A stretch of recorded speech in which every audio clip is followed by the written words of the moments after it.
Hey folks, Timbo here. People ask me, Timbo, how do you make good corned beef and cabbage? Seems like it's really complicated. It's not. Nothing could be easier. Remember, the Irish had one pot, and what did they do? They boiled everything in water. So that's what we're gonna do. You wanna start off with a nice, flat piece of brisket. Okay, now the brisket, you can get a whole brisket, or the brisket is cut into what's called the flat and the point. All my barbecue friends know about this. I prefer the flat for corned beef and cabbage because it's not as fatty, it's nice and lean, but you do want that nice fat cap to stay on top. And then you can trim that off as you're eating. All right, but it's going to give a lot of flavor and retain a lot of moisture. Corned beef, ideally you get yourself a fresh brisket and you corn it for 2 weeks. That means putting it in brine. The corn is the large grains of salt. That's why it's called corned beef. It has nothing to do with the vegetable. Great brining techniques. My friend Marion Farrell Cronin has the perfect brining recipe, and this is the slimy stuff from the supermarket. I won't lie to you. But you want to rinse it thoroughly and you want to pat it dry. And all we do is take it and put it into a large, again, fat side up, put it into a large slow cooker. We're going to save the vegetables for last. Traditional recipes call for just covering it to 1 inch with water.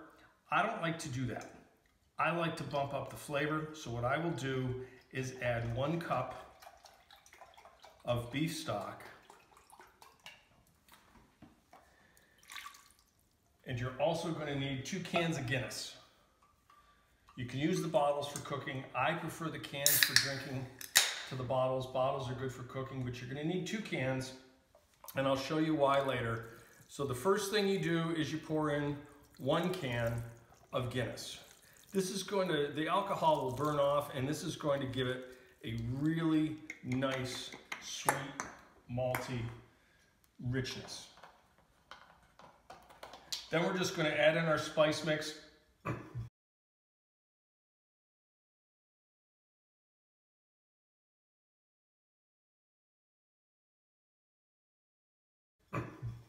If you didn't corn it yourself, you're going to want to do this. I just use like 10 peppercorns, 5 allspice berries. You can also use juniper berries, those are great. Some coriander seed, and 3 cloves. You don't want to overwhelm it with the cloves. And I just put those right in. You can also make a bouquet garni. Some people like to use smashed garlic.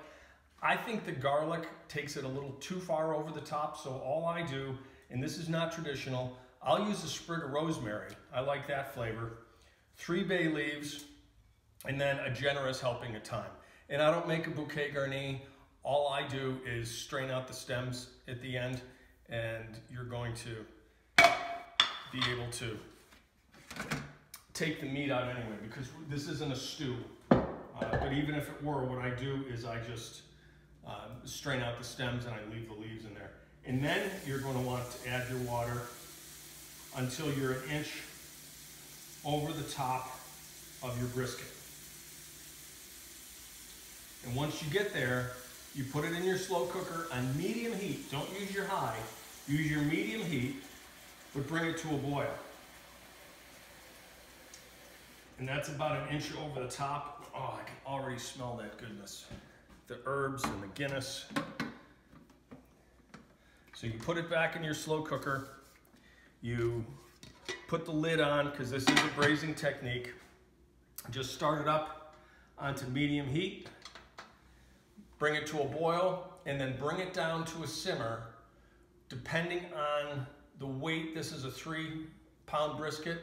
So we're going to do it 50 minutes per pound. So I'll see you in, what, 2.5 hours, right? And we'll take care of the vegetables and do the rest of it.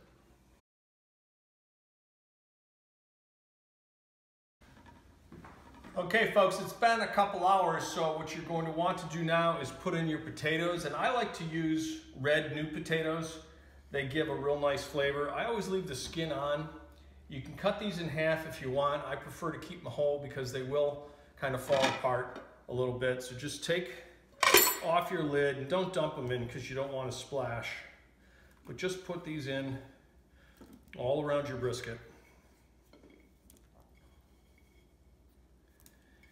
And then your carrots and your parsnips. And if you don't know about parsnips, I strongly suggest you give them a try. They're a lot like carrots, except even sweeter.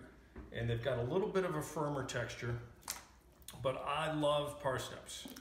And corned beef and cabbage just isn't the same, as far as I'm concerned, without the parsnips. And these we're just gonna dump right in there.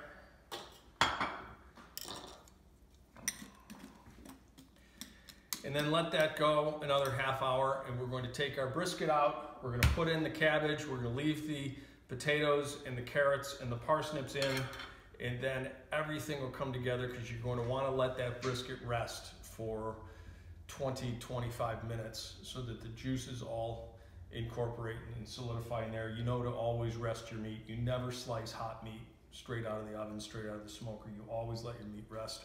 That's what we're going to do, and while the meat is resting, the veg will continue to cook. Okay, it's been about a half an hour, so what we're going to do is take our brisket out and we're going to let it rest, but before we do, we're going to cut up our cabbage. Now, the cabbage has a hard core that you have to take out. A lot of people have trouble with that. I'm going to show you the easy and fun way to take care of that. You literally take the cabbage, and as hard as you can, you smash it. And what that's going to do is get that core out in a nice chunk, okay? So then you take off the outer leaves that they have been shipped in. So there's usually some schmutz there. You can see a little bit of dirt from the shipping and packing. You take off that outer leaf.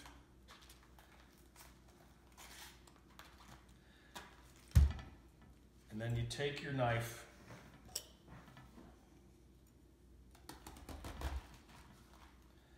and I do it in quarters. A lot of people will want to slice it more thinly. I like to just take a quarter and put the cabbage in whole in quarters. Okay, so we've got our cabbage. Not all of that core came out, so we'll just cut that off.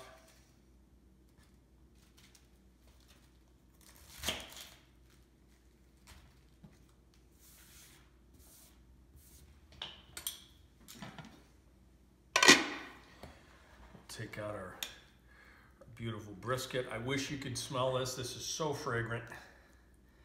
Just incredible. I'm going to take out that brisket. We've got the thyme there. Like I said, we're just going to take that off. We don't worry too much about that. I'm going to let this rest now for 20 minutes. Okay, 20 minutes is going to be just long enough for that cabbage to cook down, get nice and tender. The meat's going to rest. Those juices will incorporate. It'll stay nice and juicy. We're going to have some great vegetables. We'll put it all together at the end, and you'll see how wonderful this dinner is. Okay, our meat should be nice and rested, ready to carve. You're going to want to cut across the grain. Don't cut with the grain, cut across the grain.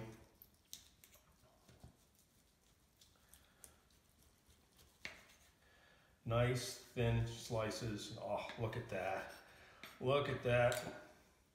Beautiful, juicy, flavorful.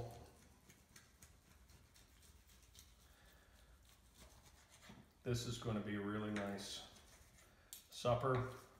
I wish you could smell this. It's just incredible.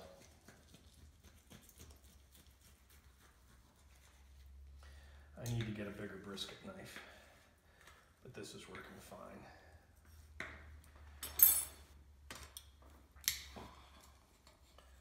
Plate it up here. We've already got our carrots,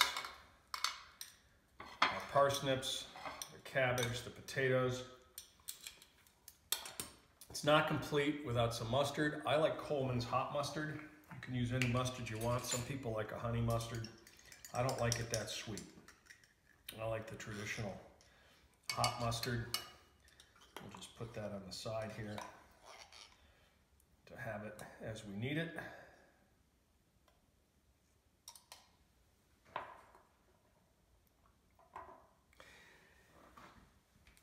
But Timbo, what about that second can of Guinness?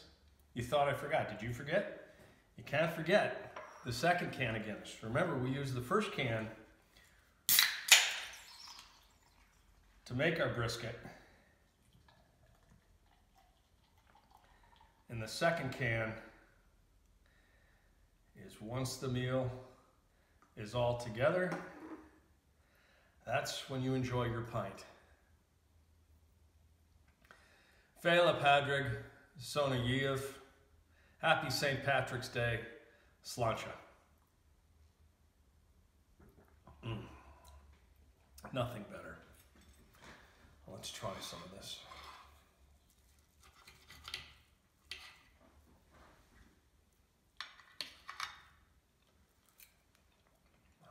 Fantastic.